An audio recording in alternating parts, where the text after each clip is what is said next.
Hey everyone, this is Kyle from Doonamai.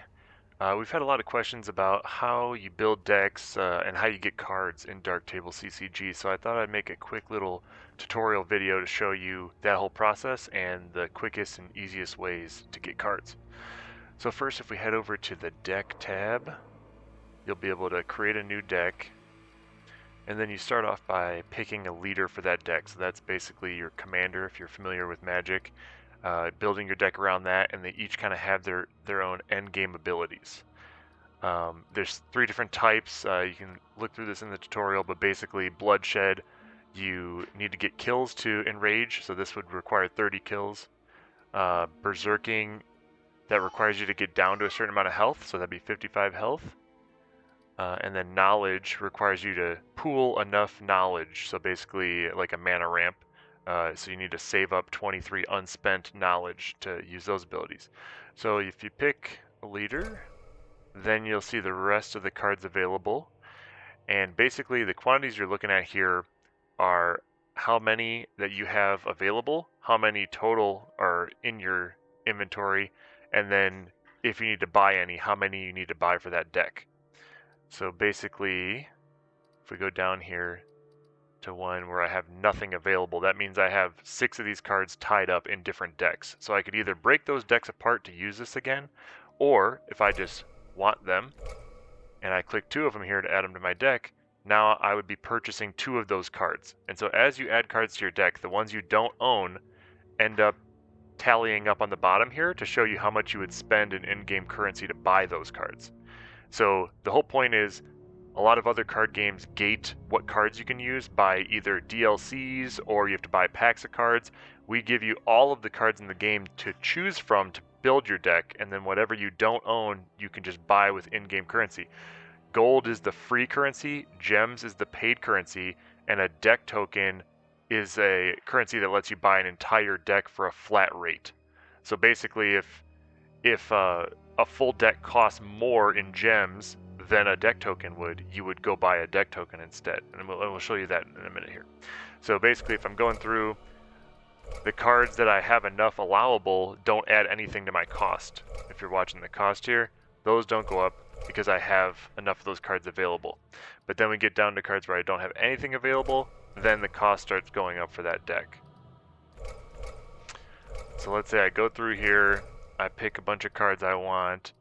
You can also filter by the origin type. So this would be like your tribal sort of decks where you have land, water, and void.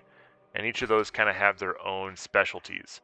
So land usually has either scholars, which are more like the wizards, usually have abilities that go along with that. Or you'll have usually giant creatures are kind of the land-based units here. Water usually has a lot of heroes. So that'll be like your defenses, your taunts, if you will. So lots of heroes on the water side. And then Void usually has a lot of assassins. And so those can go around walls and heroes. So they each kind of have their own specialties if you want to build out of those tribes or origins. And then you also have card types, so you can search by just a unit, by traps. These would be specifically water traps or all traps.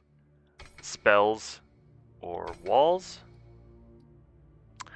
And then you can also search by all of the traits that you can get on cards. So airborne, which is basically flying, assassin, confuse, focus, frenzy, hero, poison, rally cry, scholar, and bind. And then you can also search by text if you want to see damage, dealing damage. You can see all the cards that deal damage to people. If you want to check for healing cards, you can see all the cards that heal. So pretty solid on the deck builder side. As you're selecting cards, it will tell you basically the cost of the cards, your average cost there, so you know if you're filling your deck with cards that cost too much for knowledge. And then it also breaks down your origins, so you know kind of like your tribe. If you're too heavy in one origin and you're vulnerable to counters on that origin, you would know from that stat as well. So let's say you build out your deck here. You're looking for a 41 card deck. Keep in mind, this is a terrible deck. I'm just randomly grabbing stuff. Okay, and then you can just name it. Okay, then when you go to build, you're going to see the options of how you want to buy this deck. So basically, I owned all the cards except for 5, so this deck doesn't cost very much.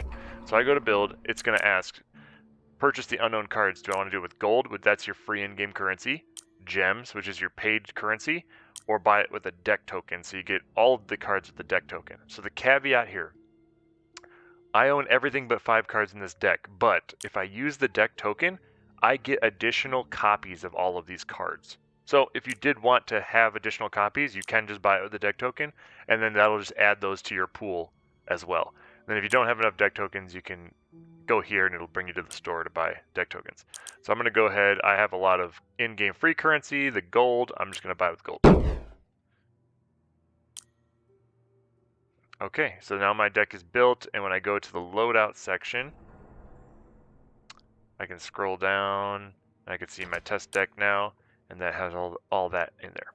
So as for earning currency, the free currency, if you want to play the game for free, that's gold. You get that just from playing games. Every game you play, you'll earn gold. But then also, if you look at the season pass, the top track on the season pass is a free track. So everything on top here. And so there'll be a lot of gold just that you earn for free from playing the game. That will allow you to buy cards that way. There's also free cards that you'll get from playing the game in the season pass as well, along with playmats and titles and avatars and all that.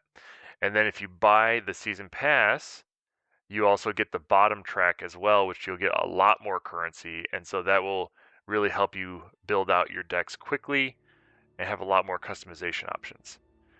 So if you wanted to get the season pass or deck tokens and all that, you can go over to the store section, and here you'll see your season pass is 3,000 gems, so you have to buy one of these bundles of gems, and then deck tokens are 4,000 gems, which is usually around $20 US to get a deck token and build up an entire deck. So we're trying to make this, pretty competitive as on the cost to other card games, so pretty cheap to get the cards that you want, but you always get the cards that you want versus loot boxes and random packs trying to gamble your way into the deck that you need. So we wanted to make it a lot more straightforward, more like a real life card game where you can't just build what you want. But that's basically the deck builder. You can go back, you can delete any decks that you don't want to use by just clicking them and go to the delete. That'll bring all the cards back into your pool to use next time. Cancel will get you out of editing a deck, and then you can always make any changes to a deck, get rid of some cards, add some other cards, and then build again, and that'll finish the editing of the deck. So pretty straightforward deck builder, pretty easy to use, and definitely you can play the game for free and earn a lot of in-game currency for free. So hopefully you enjoyed this tutorial, and if you have any other questions on the deck builder, please feel free to jump into the Discord. We're always willing to answer any questions there. Thank you guys. We'll see you at the table.